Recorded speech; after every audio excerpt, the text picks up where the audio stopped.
Bon, je remercie la Société d'histoire d'avoir organisé cette conférence. Je remercie aussi Mme Guette Loubert qui est la championne pour tordre les bras, pour amener des gens à vous faire une conférence. Alors, ça me fait donc plaisir d'être ici avec vous après-midi pour parler de ce que j'ai appelé les pérégrinations de la bourgeoisie canadienne-française entre le carré Vigée et le carré Saint-Louis. J'ai choisi volontiers de prendre le vieux mot carré parce que c'est comme ça que je les ai connus. Et c'est que dans les sources, habituellement, on a encore ça. Alors, en préparant ma conférence, j'ai cherché à comprendre et à illustrer certains aspects du déplacement de la bourgeoisie canadienne-française entre 1850 et 1930, alors qu'elle passe du Vieux-Montréal au Carré-Vigée, puis après 1875, vers la côte à Baron et le carré Saint-Louis, avant de migrer vers Outremont à partir des années 1915-1920. Je me suis intéressé aux mécanismes qui sont à l'œuvre dans ce processus, notamment les forces qui font qu'un voisinage non seulement cesse d'être attirant, mais devient répulsif en quelque sorte, chassant la bourgeoisie ailleurs. Le plus connu de ces mécanismes, et celui qui est à l'œuvre partout, c'est la pression exercée par le développement des activités du centre-ville qui se déplace constamment vers le nord. Ceci entraîne un achalandage accru. Les maisons sont dévaluées et lorsque le prix des terrains devient supérieur à la valeur de la maison, bien là, on assiste à des démolitions et à des transformations de la maison. Par ailleurs, le développement d'institutions sur de grands terrains euh, crée parfois des conditions défavorables, imposant un hiatus, une rupture dans la continuité de la femme domiciliaire, et en oblitérait quelquefois des pâtés de maisons entiers. Je vais revenir un peu là-dessus sur les institutions, mais pensez simplement à la rue Sherbrooke, où vous avez de la rue Saint-Laurent jusqu'à Saint-Denis, vous avez successivement le Bon Pasteur, le Mont-Saint-Louis, et en face, l'ancienne Académie Saint-Louis de France, Saint-Louis de merci, je me trompais de Louis, et ça se trouve à comme stériliser tout un ensemble de terrain. Je me suis aussi beaucoup attardé à un des effets du départ de la bourgeoisie, le phénomène de réutilisation des bâtiments. Il y a constamment un recyclage des bâtiments. Et d'ailleurs, je disais ça à quelqu'un, je n'ai pas connu de témoins bourgeois de cette époque-là. Tout ce que j'ai, c'est ce qui reste. Ce sont les traces, c'est-à-dire les maisons et leur évolution. Il y a des bâtiments dont l'histoire raconte celle du quartier avec la succession des occupants et présente un raccourci saisissant de son évolution. Nous en verrons quelques exemples. C'est donc un exercice d'exploration des traces de la bourgeoisie que je vous convie aujourd'hui. Jusqu'en 1850, la bourgeoisie urbaine se concentre dans le Vieux-Montréal. Après 1860, la partie francophone que j'ai mis, je ne me suis pas forcé, comme vous voyez, en bleu, la partie francophone migre vers l'est du côté du nouveau square Vigée et des rues avoisinantes, dont les rues Saint-Denis, la Gauchetière et Saint-Hubert. Enfin, la création du square Saint-Louis, un peu plus haut, ça c'est la deuxième figure un peu plus haut. La création du square Saint-Louis en 1880 cristallise le développement résidentiel des rues Sherbrooke, Laval, Saint-Denis, Cherrier et Saint-Hubert. Quant à la bourgeoisie anglophone, comme on le voit sur la partie gauche de la carte, elle monte directement le long des pans du Mont-Royal avant de migrer vers l'ouest, vers Westmount. La Première Guerre mondiale et les années 20 marquent le début d'une nouvelle migration chez les francophones, vers Outremont et dans moindre mesure vers l'ouest. En général, bien sûr, les anglophones vont vers le Golden Square Mile et Westmount et les francophones vers Outremont. Mais il y a d'autres facteurs comme le champ professionnel. J'ai noté que l'Ouest et Westmount attirent davantage des industriels alors qu'Outremont regroupe plutôt les avocats, les juges, les intellectuels et les hommes politiques.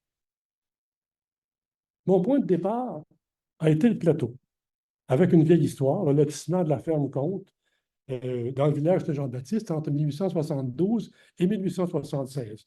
J'ai voulu suivre les investisseurs Gustave Drolet, Michel Laurent, Ferdinand David et Sévère Rivard. Où s'installe-t-il? Un seul, Gustave Drolet, choisit le nouveau lotissement. Il se fait construire une maison imposante sur la rue Saint-Denis, au coin de la rue Rachel. Deux des trois autres choisissent la rue Saint-Denis, entre Ontario et la rue Mignonne. Ça, c'est la rue de Montigny, 20 ans de Maisonneuve. Et le dernier, Sévère Rivard, s'installe sur Sherbrooke, mais immédiatement à l'est de la rue Saint-Denis. Cette rue émerge donc comme une adresse désirable en ce dernier tiers du 19e siècle.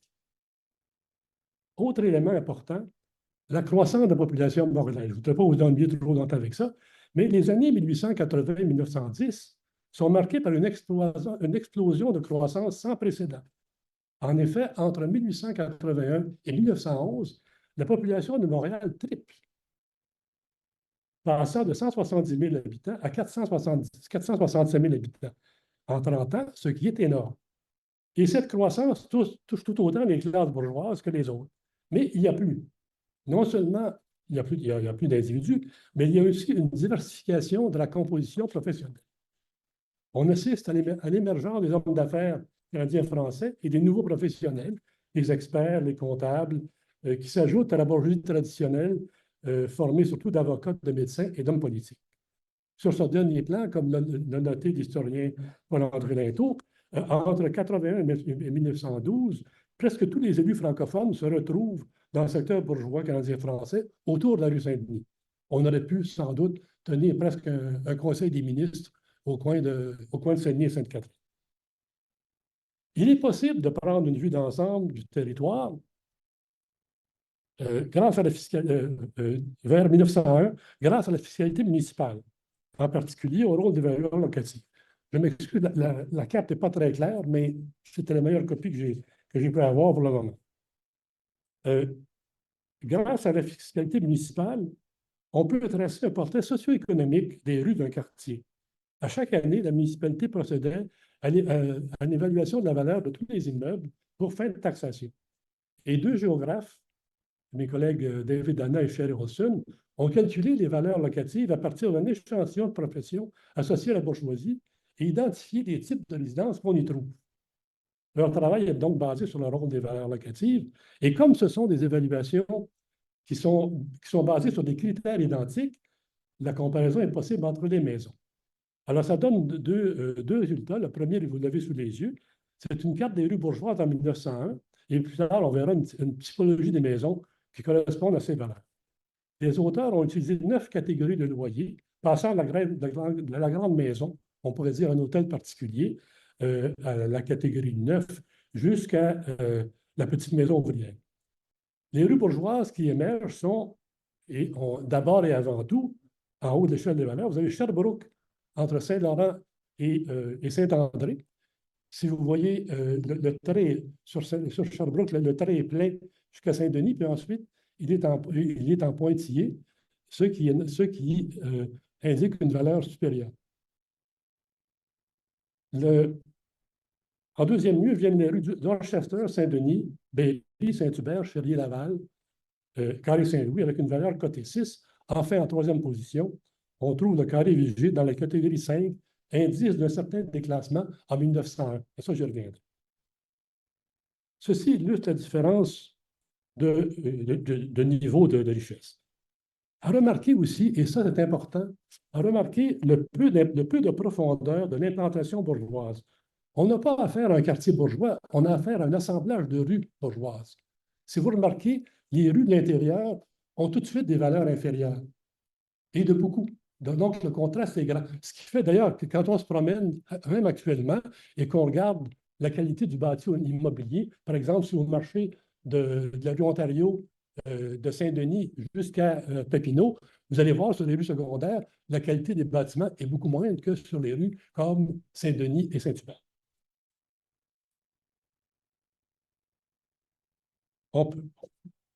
Le type de maison est également révélateur.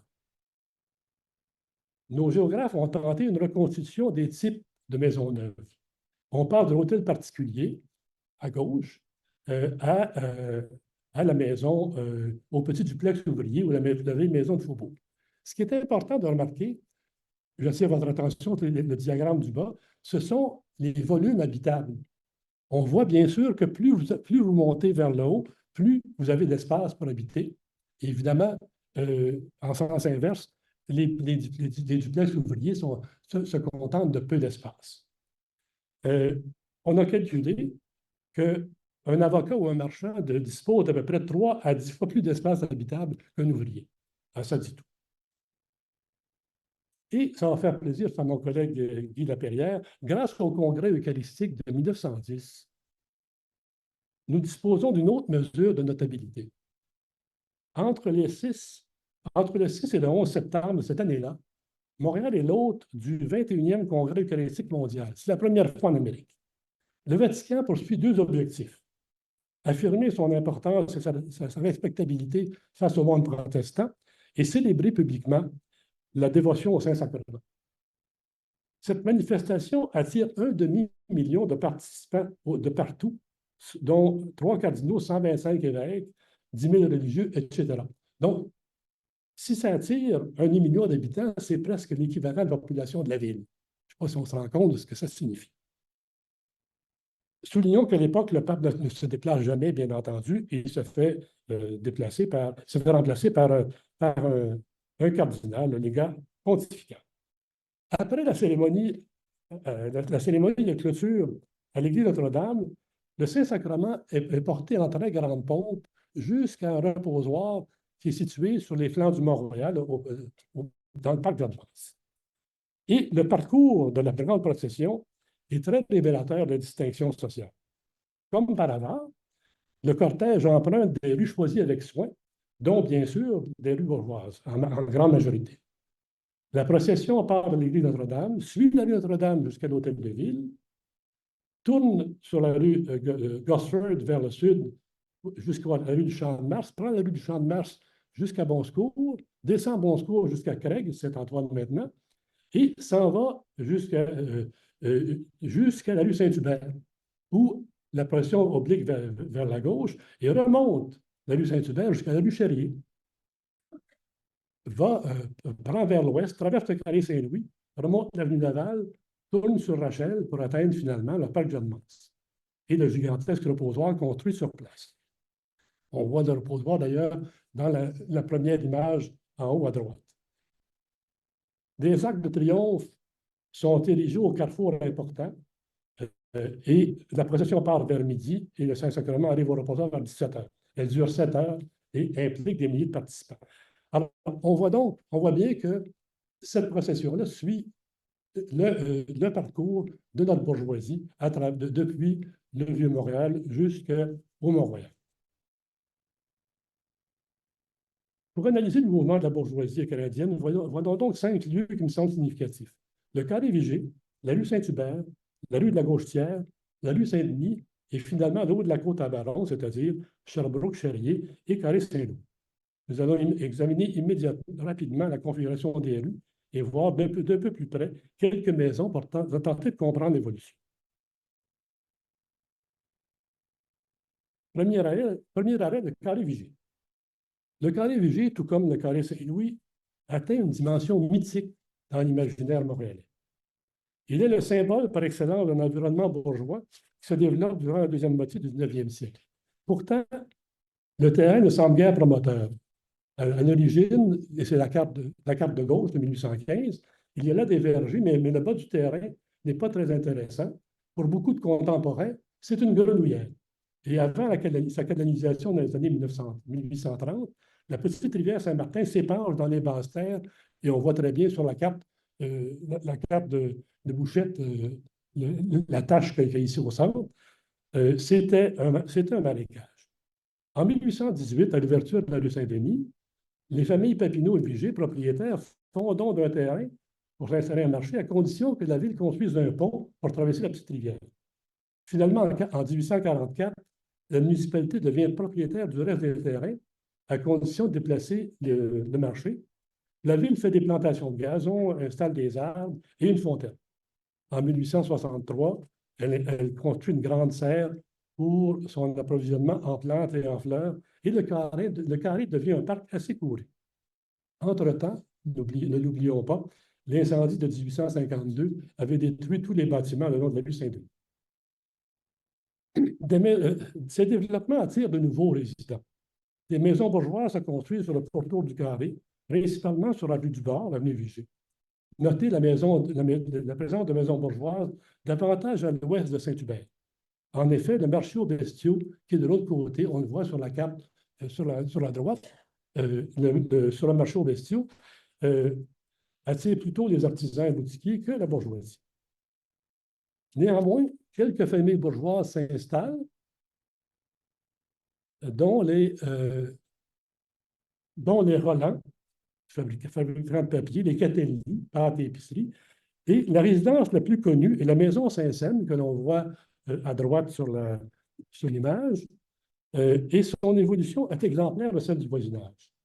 Elle est construite, cette maison-là, en 1867, pour Jacques-Félix Saint-Saëns, qui valait plus que ça d'ailleurs. Et son évolution est exemplaire de celle du voisinage. Entrepreneur, armateur et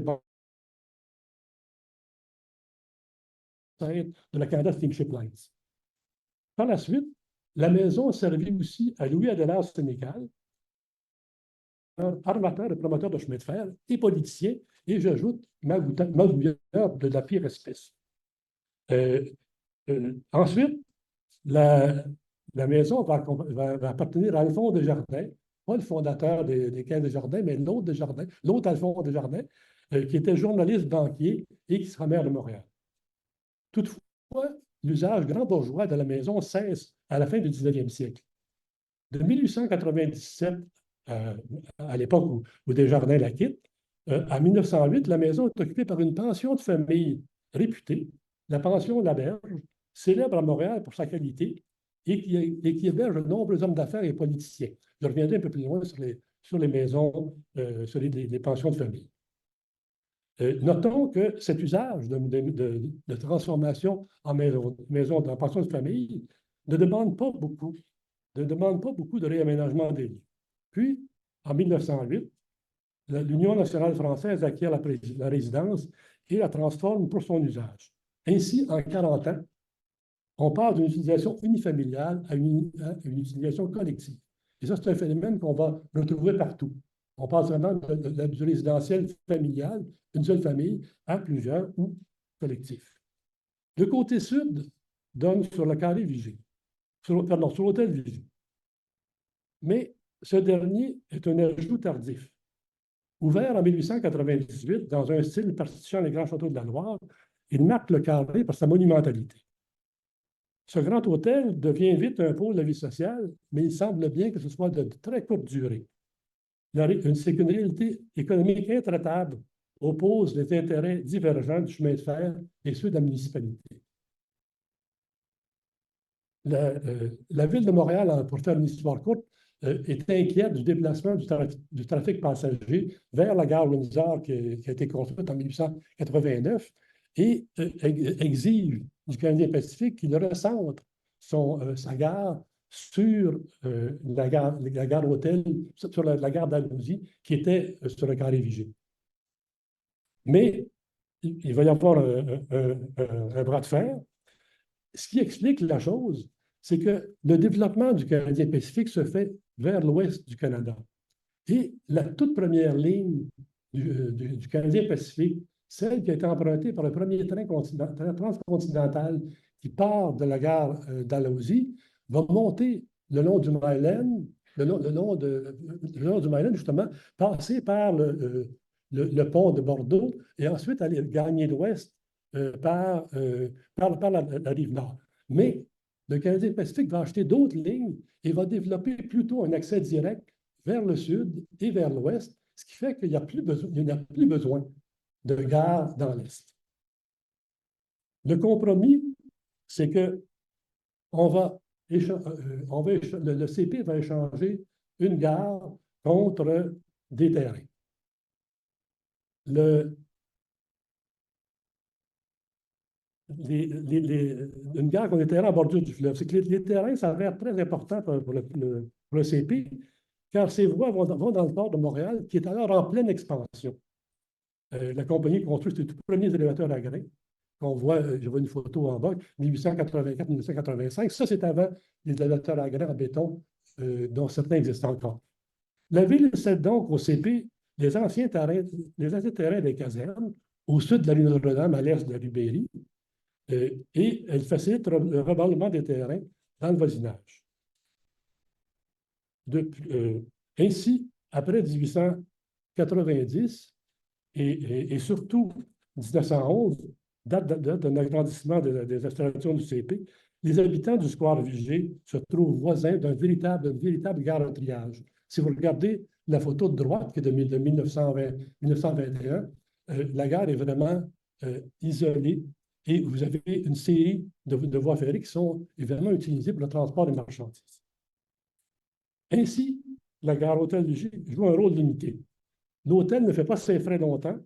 Le CP finit par le fermer et la gare déplacée en 1935 et la gare déplacée rue Berry va fermer à son tour en 1951. Enfin, en dernier lieu, pour en finir avec le carré Vigée, il faut ajouter la pression institutionnelle. Alors que le gouvernement du Québec crée l'École des hautes études commerciales en 1907, qui s'installe sur le carré en 1910, au coin de la rue Saint-Hubert. L'ouverture de l'institution crée un hiatus dans la trame urbaine, et ce, même si l'édifice est de bonne qualité architecturale. D'après un certain nombre de témoignages, la bourgeoisie commence à quitter les lieux autour de 1900 et même avant. Les causes de l'exode, c'est la croissance des activités portuaires et ferroviaires qui pèsent sur le côté sud du square et la croissance de l'emprise physique du centre-ville. De plus, pour la cerise, puisque je vais parler du chocolat de Rossacor, la chemise, c'est la cerise sur le tout. Ça va être l'ouverture de la manufacture de chocolat de Rossacor sur le carré Vigée, à l'est de la rue Saint-André. Ça déstabilise complètement l'équilibre en créant un pôle manufacturier qui assure une main-d'œuvre ouvrière. Le résultat, bien évidemment, on impose une transformation des usages et un réemploi en usage collectif, pension de famille, bureau, etc.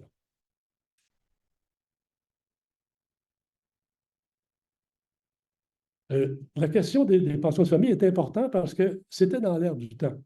Je pense ici à Balzac, penser à la pension Vauquer dans le Père Goriot, puis plus près de nous, à Robert Choquette dans la pension Velder, qui se passe d'ailleurs en partie sur le plateau. C'était une façon régulière d'occuper les grandes résidences et on trouve donc des pensions partout dans les grandes rues bourgeoises avant que ça se transforme en maison de chambre. Voilà pour le carré Vigée. La rue de la Gauchetière est un peu une extension du carré Vigée, ça court à rien. Toutefois, peu de maisons bourgeoises subsistent. Il en reste une seule, la maison Marie-Hélène Jaudoin, qui date de 1871. Construite pour un marchand, elle a été achetée en 1880 par le Club canadien, qui la conserve jusqu'en 1926. Voisine des HEC, elle est vendue au gouvernement du Québec et elle fait maintenant partie de l'immeuble de la BANQ. Quant au Club canadien, dans les années 1820, il va suivre ses membres en montant à la rue Sherbrooke. Parmi les maisons disparues, signalons la maison de John Pratt, qu'on voit au centre, au coin de la rue sud-ouest de la rue Berry. Construite dans les années 70, elle a été réutilisée, elle aussi, par une organisation laïque catholique, l'Assistance publique, qui, entre 1905 et 1950. Elle a servi de refuge, d'hospice et de soupe populaire, donnant des milliers de repas durant les années 30. Cédée aux bénédictins en 1950, elle devient l'apostolat liturgique et elle disparaît en 1963. Les deux dernières photos illustrent la maison de Comte Séraphin Cherrier, dont on parle souvent. Ça illustre bien les changements d'utilisation et de transformation de ce genre de bâtiment. Construite en 1862, elle appartient longtemps à la famille Cherrier. Ses filles vont y demeurer jusqu'au 20e siècle, sauf durant un court intermède où elles vivent dans leur maison en face du carré Saint-Louis. On verra tantôt. Finalement, la maison disparaît dans un incendie tragique en 1982 qui fait 7 morts. Divisée d'abord en appartements, elle est par la suite recyclée en maison de chambre Et le réaménagement va transformer des greniers inhabités en une série de petites chambres occupées surtout par des assistés sociaux. Et donc, en novembre 82, ça passe au feu et on a plusieurs morts. Signalons à l'est de la rue Saint-Hubert la présence d'une institution religieuse que tout le monde connaît, celle des Sœurs de la Miséricorde, qui accueille des mères célibataires qui occupaient tout un quadrilatère. La rue Saint-Hubert, maintenant. La rue Saint-Hubert est une autre rue bourgeoise et petite bourgeoise, comptant une variété de duplex, certains luxueux et des maisons arrangées. Fait intéressant à noter, les promoteurs ont exigé, dans les actes notariés, la construction de maisons de qualité respectant des critères précis. Hauteur minimale, façade en pierre grise et toit en fausse mansarde avec des lucarnes. En général, les lots sont plus petits, sauf entre les rues de la Gauchetière et de Dorchester. Au coin de cette rue, d'ailleurs, subsistent deux bâtiments significatifs. C'est la photo du centre, dont la maison Damas Masson, marchand, banquier et échevin. Recyclée en usage communautaire aujourd'hui, elle sert à la maison du père. Beaucoup de bâtiments ont été démolis au 20e siècle. Citons la maison Lacoste, au coin de la rue Dorchester. C'est la photo sombre en bas. Alexandre Lacoste, qui était juriste, professeur et politicien, après son décès, la maison est utilisée par un cercle universitaire entre 1920 et 1925. Et lui part aussi s'installer en haut de la côte. Le bâtiment disparaît avec l'ajustement de la rue Dorchester. La rue Saint-Hubert a un semi. La taille des lots varie beaucoup, correspondant à des maisons plus ou moins grandes. La rue conserve l'allure bourgeoise jusqu'au-delà de la rue Charrier et semble servir de tremplin vers d'autres lieux de résidence. C'est le cas de membres de la famille Dupuis ou de Marcelin Wilson, par exemple, tous en début de carrière. C'est comme si, en début de carrière, les hommes d'affaires ou des avocats vont vivre un peu sur Saint-Hubert et ensuite vont graduer, entre guillemets, en haut de la côte, vers Sherbrooke ou le Carré Saint-Louis avant de faire le saut vers Outremont. Malheureusement, des incendies et des démolitions sauvages ont fait disparaître de larges pans de la maison entre les rues Vigier et Ontario. Passons maintenant à la rue Saint-Denis et le développement du type Terrace House vers 1840. Le bas de la rue Saint-Denis s'est développé en partie grâce aux officiers de la garnison britannique. Je rappelle que Montréal est une ville de garnison jusqu'en 1870 et que celle-ci connaît un dernier afflux de militaires durant les années de la guerre civile américaine, soit de 1861 à 1865. Et que même si l'île Sainte-Hélène a des installations militaires depuis les années 1820, la majorité des soldats habitent les casernes de la Porte de Québec, connu aussi sous le nom d'anglais de Québec Gate Barracks, et qui occupe un vaste terrain à l'est de la rue Berry, au sud de Notre-Dame. En 1865, on construit l'église anglicane Holy Trinity, que tout le monde connaît, qui était maintenant démolie, là, et qui a été construite pour servir d'église à la garnison. Les officiers britanniques n'habitent pas les casernes. Ils ont le privilège de pouvoir s'installer en ville, pas trop loin. Rappelons que les officiers britanniques, à l'époque, sont souvent des fils de famille avec une bonne fortune personnelle, ce qui leur permettait de se loger grandement. En 1839, un entrepreneur a construit la Cornwall Terrace sur rue Saint-Denis, entre la Gauchetière et Dorchester. Et on voit sur la photo en bas, à droite, les dernières unités de la Cornwall Terrace. Là, ce sont les trois maisons qui vont être démolies lors de l'agrandissement de l'hôpital Saint-Luc dans les années 60, fin des années 50. Là, c'était ça, la Cornwall Terrace, mais ça allait jusqu'à la rue de la Gauchetière.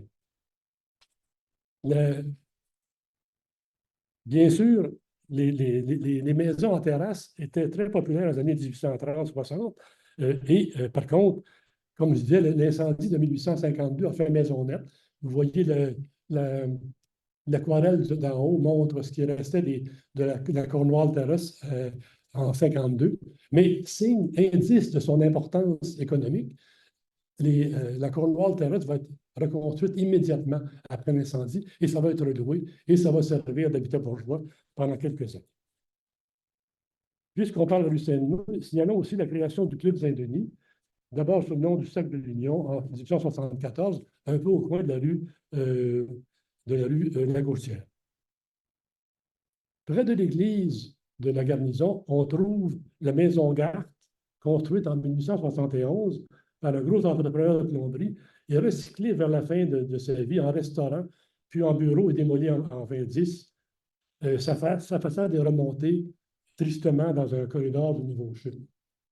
C'est vraiment la muséification complète après le façadisme. Au nord de la rue Dorchester, les maisons bourgeoises continuent à se déployer. Il y a peu de très grandes maisons, hormis la maison de rapport construite par Napoléon Bourassa, près de la rue Christin, mais ce sont toutes des résidences de qualité, comme on peut le voir sur cette photo-là, avec leur escalier montant directement à l'étage noble, le rez-de-chaussée étant réservé au service. Plus haut sur la rue, on retrouve la maison de François-Xavier Allard, Xavier Saint-Charles, pardon, puis la résidence de Michel Laurent et Ferdinand David, qui existent toujours. Ceux qui vont manger la cuisine végétarienne connaissent l'intérieur probablement mieux que David. Soulignons au passage l'existence de l'immense terrain occupé par l'école de Réforme, qui est une véritable prison pour les jeunes et qui occupait tout un quadrilatère derrière les rues Saint-Denis, Saint-Hubert, Ontario et de Montigny entre 1873 et 1932 et qui agissait comme un frein au développement du quartier. Toutefois, en 20 ans à peine, à partir de 1895, l'implantation d'institutions et celle de nouveaux types de bâtiments transforment complètement le caractère de la rue entre la Gauchetière et Ontario. Créée en 1876, l'Université Laval à Montréal, qui devient l'Université de Montréal en 1920, disperse d'abord ses étudiants dans des bâtiments disparates, surtout sur la rue Notre-Dame, le château de Ramsey et le cabinet de lecture paroissiale. En 1895, l'université construit son propre bâtiment, rue Saint-Denis, juste au sud de Sainte-Catherine, et qui va occuper une bonne partie de l'espace entre Sainte-Catherine et Dorchester. Par la suite, arrive coup sur coup une série d'établissements nouveaux. L'hôpital Saint-Luc, qui débute en 1908 et qui va s'agrandir régulièrement jusqu'en 1930. Ensuite, la construction du gratte-ciel d'Endurant, on va l'appeler ici, au coin de la rue Sainte-Catherine en 1913, qu'on voit sur la photo à gauche en bas, et celle de l'École polytechnique en 1905, vis-à-vis de l'église Saint-Jacques, du théâtre Saint-Denis en 1916, la bibliothèque Saint-Sulpice en 1915, puis celle de la première grande maison d'appartement en 1916. Tout ça amène de nouvelles utilisations de l'espace qui perturbent l'équilibre de cette rue résidentielle jusqu'alors. Et lorsque le peintre Adrien Hébert fait son célèbre tableau en 1927, il présente un paysage résolument urbain, une rue foisonnante d'activités qui est beaucoup plus une rue de centre-ville qu'une rue remplie de quiétude d'un quartier bourgeois. Alors, le tableau est assez éloquent. Pour mémoire, on voit le mur de l'édifice d'Endurant à droite, là, et l'Université de Montréal, d'Endurant à gauche, pardon, et l'Université de Montréal à droite. Ce segment de la rue Saint-Denis devient d'ailleurs un centre culturel essentiel pour la francophonie montréalaise pendant longtemps. À partir des années 20 et longtemps, Saint-Denis devient la rue des libraires, remplaçant ainsi la rue Notre-Dame. Mais toute cette activité entraîne un changement de clientèle parce que les strates supérieures à la bourgeoisie migrent ailleurs. Cependant, la rue demeure longtemps habitée par les membres de la bourgeoisie professionnelle. Gabriel Roy signale dans un article de 1941 la concentration d'avocats et de médecins.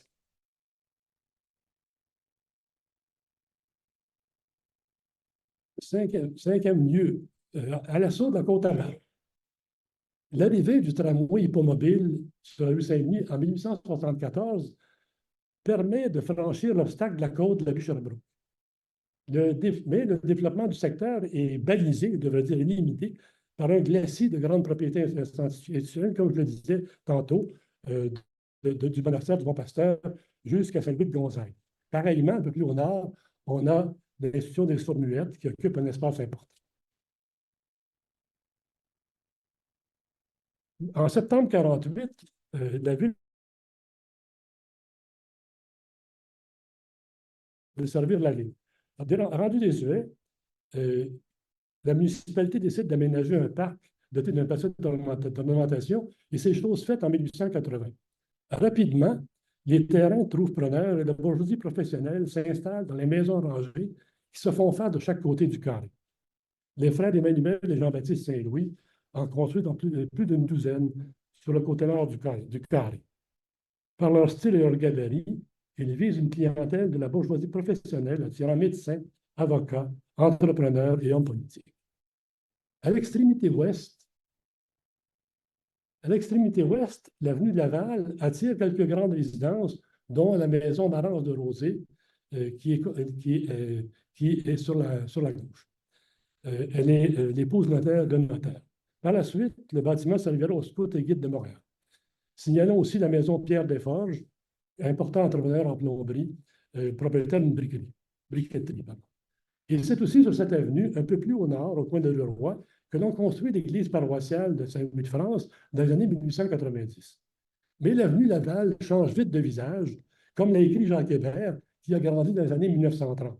Et je le cite, parce que Laval, en montant, ça se détériorait vite, des Polonais, même des Juifs, jusqu'à des maisons de briques. Fin de la citation. Côté Est, le long de la rue Saint-Denis, le lotissement de la propriété de Comte Séraphin Cherrier se fait après son décès en 1885. Ces deux filles, héritières, se font construire deux grandes résidences mitoyennes que l'on voit sur la photo de droite. Elles en occupent une, tandis que l'autre est habitée par la fille de l'une des sœurs de son mari, l'avocat et politicien Frédéric de Barque-Monck. Toutefois, le groupe ne demeure pas longtemps, car en 1894, les deux bâtiments sont vendus à la Commission scolaire protestante de Montréal, qui la transforme en école. C'est étrange, parce que voilà une construction qui date de 1891, et en 1994, on la vend. Pour moi, c'est un indice du manque d'attrait de la rue Saint-Denis pour les grandes résidences de type hôtel particulier et qui annonce un exemple de grand bourgeois. Le carré Saint-Louis a connu des vicissitudes après les années 1920, alors qu'une partie de la bourgeoisie se déplace vers Outremont. Subdivisé en appartements, exploité comme maison de chambre, le carré a aussi pendant quelques années l'hôpital privé Vogel dans les années 60-70. Excusez. Avant de devenir, dans les années 60-70, un haut lieu de la contre-culture montréalaise. Toutefois, le carré attire toujours les artistes et par la suite, après les années 70, on assiste à un réembourgeoisement du carré. La rue Charrier et la rue Saint-Hubert. La rue Charrier attire surtout la petite et la moyenne bourgeoisie, médecins, notaires, avocats, journalistes. Notons tout de même quelques hommes d'affaires importants, dont Rodolphe Forget, courtier bien connu, et Alphonse Raymond, manufacturier, dont les usines sont en bas de la côte. Dans les deux cas, ils déménagent vers le Golden Square Mile, Forget vers 1913 et Raymond vers 1945. Dans le voisinage des rues Sherbrooke et Charrier, quelques maisons bourgeoises apparaissent à la fin du 19e siècle. On a sous les yeux la maison de John Millen, construite en 87-88 par un marchand quincaillier, et elle va être vendue en 93 à quelqu'un de bien connu, Hector Barcelou, qui est propriétaire de la savonnerie du même nom, que tout le monde connaît, et dont la famille y habite jusqu'aux années 40. Passons maintenant à mon dernier point, la rue Sherbrooke, entre Saint-Denis et Saint-André. Donc, je vous ai mis sur le plan de 1907. On va s'intéresser surtout au côté nord de la rue, avec quelques incursions au côté sud. Ce segment m'a intrigué dès le départ de ma recherche. J'ai essayé de mieux connaître la maison de Sévère Rivard, l'un des promoteurs de la place Comte, sur Sherbrooke, entre Saint-Denis et Béarn. J'ai localisé facilement le site, mais je n'ai jamais réussi à trouver une illustration. Toutefois, la série de maisons imposantes qui ont existé sur ce segment de la rue Sherbrooke a piqué ma curiosité et j'ai essayé d'en savoir un peu plus long. Ces maisons-là ont joué un certain rôle dans la vie sociale des Montréalais et des Montréalaises. Au début du siècle, du 20e siècle, le carrefour Sherbrooke-Saint-Denis présente une image de quiétude d'un quartier bourgeois avec ses grandes résidences et, comme on voit sur l'image, sa cavalière qui traverse la rue. D'après la carte des valeurs locatives, c'est l'endroit le plus chic du territoire, entre Saint-Denis et Saint-André. Je vais procéder de l'ouest à l'est en partant de la rue Saint-Denis. Je n'ai pas retenu tous les bâtiments recensés, mais juste quelques-uns d'entre eux. J'espère que ce ne sera pas trop lassant. On va y aller dans le détail. La maison Auguste Girardin. C'est un cas très intéressant. C'est un véritable hôtel particulier, bien construit, doté à l'arrière d'écuries spacieuses, et que cette maison-là a connu de plusieurs propriétaires. Elle est construite sur le terrain de Chérier pour Auguste Girardin, qui était propriétaire d'une fonderie de cuivre à Montréal. Et elle est vendue dès l'année suivante parce que Girardin, qui était français, s'en retourne en France. Et ce qui est intéressant, dans l'annonce de la vente de sa maison en 1894, il parle de, et je cite, résidence neuve et palatiale, donc digne d'un palais. Elle a été habitée ensuite par un marchand prospère, Joseph Robillard, qui était marchand de grains et de foin, et ensuite achetée par Arsène Larocque, un autre grand bourgeois, armateur de la maison Saint-Saëns-Macnaghten, encore une fois, compagnie de navigation. Et en 1910, la maison est acquise par la succession de la biscuiterie Viau et va être occupée par la fille de Viau, Émilie, qui va l'habiter une quinzaine d'années pendant de 1910 à 21. Grand amateur de chevaux, Émilie Viau participe régulièrement à des concours épiques et à des courses. Mais Émilie Viau déménage dans le Golden Quarter Mile et la fonction résidentielle cesse après son départ. Elle aura duré une trentaine d'années. Donc, on a une succession de grands bourgeois. Transformée en hôpital pour le traitement du cancer pendant 2 ans, elle sert de club privé qu'on appelait le Club Martin, mais je n'entrerai pas dans les détails. Et finalement, en 1937, la maison est occupée par l'assistance maternelle, qui est un groupe bénévole catholique voué à la santé des mères et qui est lié à la Fédération nationale Saint-Jean-Baptiste, qui est la première organisation féministe catholique à être créée. Et je attire votre attention là-dessus, on est un peu dans le domaine de la Fédération nationale Saint-Jean-Baptiste parce qu'il y a plusieurs bâtiments qui intéressent cette fédération. En 1962, la maison est vendue, elle devient un club politique, le club Renaissance de l'Union nationale, mais, comme on le sait, les fortunes de l'UN périclitent rapidement et la maison est vendue pour renflouer les coffres du parti. Démolie vers 1974, elle cède la place à l'hôtel Howard Johnson, ouvert en 1976 et qui est transformé en HLM vers 80 et qui s'appelle maintenant l'Oligo. C'est ce qu'il y avait là. La maison suivante, enfin, non, 2 maisons plus loin, il y avait la maison Sévère-Rivard. Excusez, on ne la voit pas sur la photo. C'est la maison que je cherche ardemment et que je ne trouve pas. Construite vers 1873, bon, je vais quand même me donner un petit plaisir. Là. Si vous voyez à gauche de la photo, il y a on voit le toit de la maison Rivard, qui était semblable à celui-ci. Bon, Rivard occupe sa maison jusqu'en 1988. Ensuite, elle passe à un marchand et ensuite à un médecin. Louis Laberge, médecin et directeur du bureau municipal d'hygiène de la ville de Montréal. Laberge fait partie de ces médecins qui veulent développer une approche d'hygiène publique plus sociale. Mais après son décès en 1923, sa veuve transforme la résidence en maison de chambre et la maison va être démolie en 1957. La maison suivante est la maison Chaput, celle qu'on voit sur la photo. Chaput est un épicier en gros. Petite parenthèse, épicier en gros, ça ne vous dit rien, mais il faut savoir qu'avant la création de la commission des liqueurs, comme on l'appelait, dans les années 20, les épiciers en gros s'occupaient de l'importation des alcools. Donc, c'était un secteur très, très payant. Ce n'est pas pour rien que, par exemple, parmi les premières fortunes canadiennes-françaises, on a Marcelin Wilson, qui était dans l'épicerie en gros, et Charles Chaput, entre autres. Bon, après son décès, le bâtiment est vendu à la Corporation d'écoles ménagères provinciales.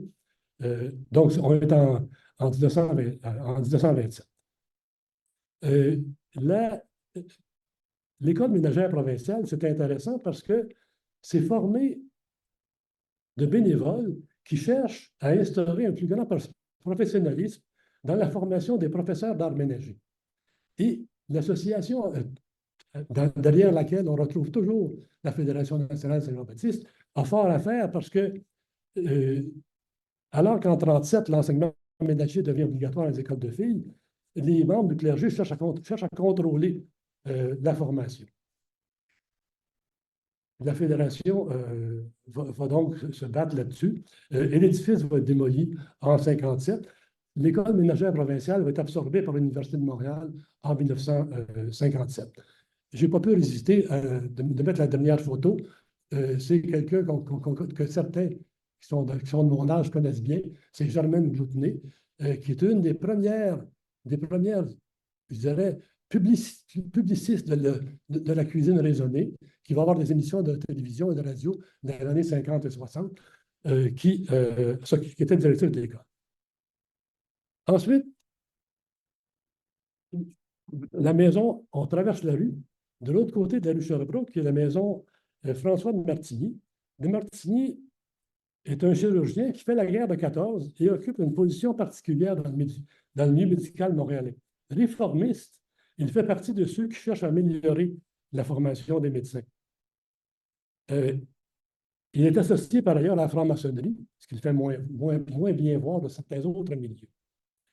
Il habite la maison de 1910 à 40. Après son décès, la maison loge des bureaux de la Fédération étudiante catholique entre 1941 et 1969.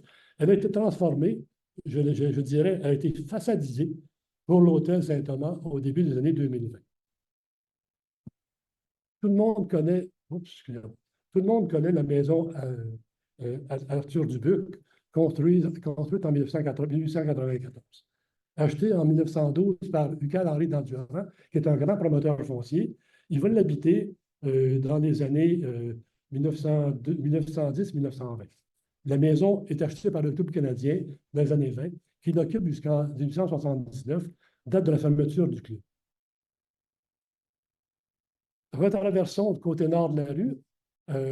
À l'est de la rue Berry, on a la maison Rodolphe Forget, qui est habitée par le financier Rodolphe Forget entre 1896 et 1912.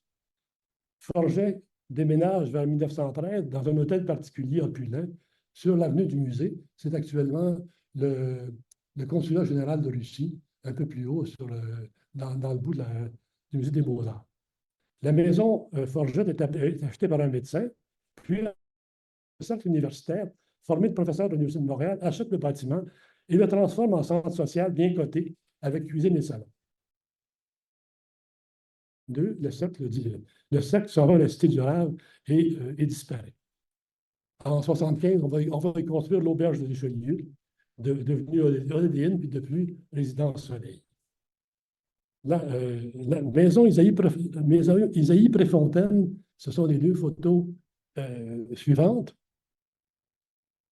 Promoteur foncier, administrateur et président du comité de l'École des hautes études commerciales, Isaïe Fontaine est aussi le frère du flamboyant maire de Montréal, Raymond Préfontaine, entre 1898 et 1902. C'est un cas intéressant parce que Isaïe Préfontaine va habiter deux maisons dans le coin avant de fuir vers Outremont, lui aussi, dans les années 1916. Il achète d'abord une maison au coin sud-est du carrefour Sherbrooke-Saint-Hubert, et sa maison existe toujours. C'est la photo centrale. Construite dans les années 80, le bâtiment est vendu dans les années 1910. Euh, Plus tard, sa première résidence est transformée en hôpital privé, l'hôpital Beaulac, qui s'y installe vers 1933 jusqu'aux années 70. L'édifice va être utilisé ensuite par l'Institut Lise Vatier, qui est plus ou moins maintenant il est plus ou moins abandonné. Phénomène à noter, son frère Raymond, son petit frère Raymond, du coin de la rue Saint-Hubert. J'aime à penser que les deux frères Préfontaine étaient les gardiens du haut de la rue Saint-Hubert. Maison Louis de Guise au coin de la rue Saint-André. De Guise était gérant de banque. La maison est construite en 1908 et va être achetée par la Fédération nationale des Jean-Baptiste en 1925, qui va le revendre à la Société de Jésus en 1978. Et la série se termine par la maison Hercule Dansereau, qu'on voit à droite, construite vers 1910. Dansereau est manufacturier et marchand de bois. Longtemps demeuré propriété de la famille, la maison est subdivisée en logements en 1950, puis par la suite en hôtel, et c'est toujours un hôtel. Tous ces bâtiments qu'on a vus changent de fonction entre 1915 et 1925. C'est ça qui est intéressant. Ne servant plus de résidence ou pour certains subdivisés subdivisés en appartements plus petits. Ces années marquent donc une rupture et on peut dire que la rue cesse d'être habitée par la grande bourgeoisie francophone à ce moment-là. Sur ce segment, comme ailleurs, la montée des activités économiques du centre-ville entraîne des transformations du voisinage. Et je pense ici à l'installation, dans les années 20, des entrepôts et des garages de la compagnie JB Baillargeon Express, que ceux qui ont mon âge ont connu, mais qui a disparu dans la brume de l'histoire. L'image qui me vient à l'esprit, c'est que Baillargeon fournissait souvent les tracteurs pour les chars allégoriques de la parade de la Saint-Jean-Baptiste. Donc, dans les années 50, la maison Baillargeon était très présente sur la rue Sherbrooke. Donc, pour revenir à mon sujet, les installations de Baillargeon, si vous voyez sur le plan au centre, occupaient vraiment beaucoup d'espace à partir de la rue Ontario, en montant jusqu'à Sherbrooke. De la même façon, l'implantation de la maison d'appartement de Salaberry au coin de Saint-Denis, entre 1906 et 1908, se trouve à amener une clientèle différente en proposant des appartements plus petits. En plus, et c'est la dernière photo, l'ouverture du moteur Drôme, construit en 1919 et 1920, que beaucoup connaissent et qui est dû à l'architecte Ernest Cormier, est construit en 1919-1920, qui ouvre une fenêtre sur le commerce automobile sur la rue Sherbrooke. Évidemment, ce n'est pas non plus un hasard si on ouvre un commerce automobile là. Quand on étudie les débuts de l'automobile à Montréal, on se rend compte que les concessionnaires vont s'installer pas très loin des quartiers bourgeois. Ça tombe sous le sens. Il était là, il n'était pas pour ouvrir une maison de vente dans des quartiers ouvriers. C'est évident.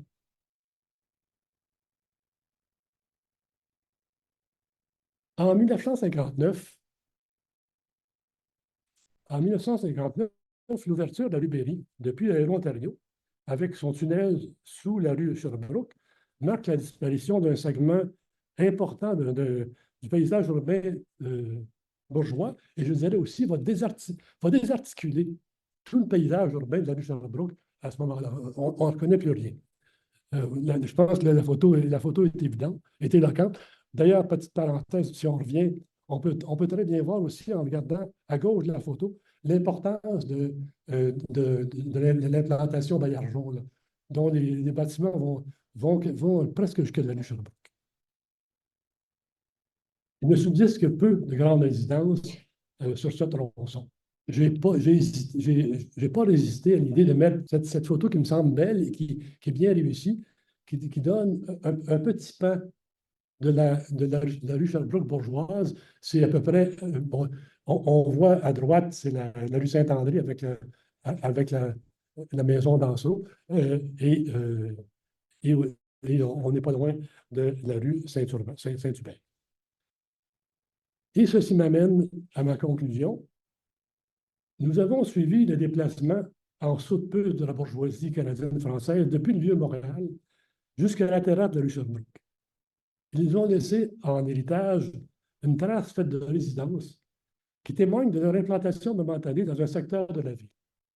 Dans la présentation, l'accent a été mis beaucoup sur les circonstances qui entraînent le départ, notamment l'extension continue des activités économiques du centre-ville. J'ai fait un caractère hétérogène sur le plan social du territoire étudié. Ne s'est fait que d'une manière superficielle sur quelques grandes rues seulement. Toutefois, les efforts de répulsion qui amènent à délaisser le centre-ville ne sont pas les seuls. Il faut faire la place aux forts d'agrégation qui vont finir par susciter la création de véritables quartiers bourgeois homogènes, et ce sera la municipalité d'Outremont pour les francophones, donc sur le côté droit de la carte en haut, et la municipalité de Westmount sur le côté gauche de la carte, où grâce au contrôle des zonages, il sera possible à un groupe de mitiger l'impact de certaines activités de centre-ville. Néanmoins, grâce à ces sauts de puce, il reste dans les quartiers centraux de Montréal, du centre-ville, un important patrimoine immobilier qui est réinvesti en partie par de nouveaux groupes, comme c'est le cas du Carré Saint-Louis et de la rue Charrier. Sur ce, je vous remercie.